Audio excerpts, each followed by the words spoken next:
Nous accueillons également les bailleurs sociaux signataires de ce contrat et je les remercie pour leur présence, Lyon Métropole Habitat et Immobilière Rhône-Alpes. Les représentants de Grand Lyon Habitat, retenus en séminaire toute la journée, n'ont pas pu se déplacer, nous excusons pour leur absence. Ce moment revêt une importance particulière,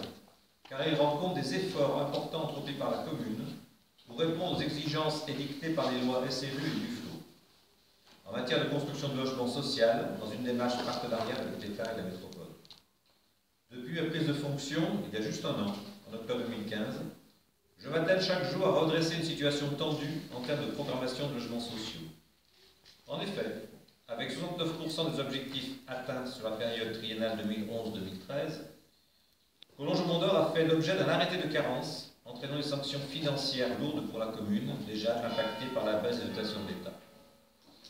Collonges, par la signature de ce contrat de mixité sociale, souhaite prendre part de manière volontaire à l'effort demandé par l'État. Collonges ne fait pas partie des communes refusant de réaliser des programmes de logements sociaux par idéologie.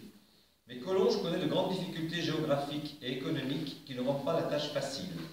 avec des zones inondables, des sites pollués, pendant une partie de la commune non constructible, une zone naturelle importante, des terrains pentus,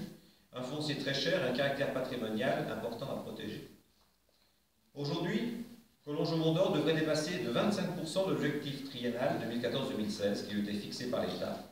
dans une programmation de 52 logements, pour un objectif de 41. Avec 163 logements sociaux comptabilisés au 1er janvier 2016, la commune se rapproche des 10%. Sans avoir confirmation de l'objectif triennal suivant, 2017-2019, la programmation envisagée est déjà d'une cinquantaine de logements, avec une attention particulière apportée au développement d'un programme de logement de mixité sociale intégrant de l'accession à la propriété et du logement social sur des terrains communaux au niveau du hameau de la mairie, juste à côté d'ici. Souhaitant accueillir un projet harmonieux et intégrant les caractéristiques des Monts d'Or, on parle de pierre dorée, on parle d'éléments de ce style, nous travaillons en étroite collaboration avec Lyon Métropole Habitat, que nous remercions pour leur investissement, n'est-ce pas, monsieur Vallet,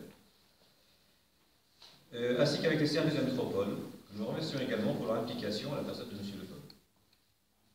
Je tiens également à remercier madame Lansman, directrice générale d'Immobilière Rhône-Alpes, pour sa présence. Immobilière Rhône-Alpes démontre par ce projet de 4 maisons de ville dont nous venons de poser la première pierre, de quelle manière de petits programmes de logements sociaux peuvent s'intégrer dans un village des Monts d'Or, dont 60% du territoire communal est couvert par des quartiers résidentiels de type pavillonnaire. Il convient également de noter le retard de 5 années occasionné au projet en question par un recours qui était perdu, recours des pierres. Parmi les nombreux projets liés au logement portés par la municipalité, je pourrais citer un projet qui me tient particulièrement à cœur, que nous pouvons mener grâce au soutien de la métropole. La préemption, qui est en cours de réalisation,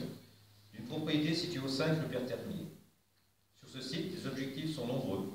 car au-delà de ma volonté de construire une résidence pour seniors, qui sera comptabilisée dans notre tas de logements sociaux, nous envisageons d'étudier à l'avenir une voie qui permettra de désengorger le quartier commerçant de Trépac par le sud et ainsi sécuriser le cheminement des piétons. Nous souhaitions également, avec cette préemption, acquérir et protéger la maison de gardien style art déco qui se trouve sur la propriété qui fait partie du patrimoine de la commune.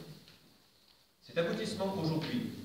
est la démonstration que seul un travail partenarial entre la commune, les services de l'État et la métropole de Lyon nous permettra ici, à Collonges-Mont-d'Or, de poursuivre la mixité sociale dans le cadre d'un développement harmonieux de notre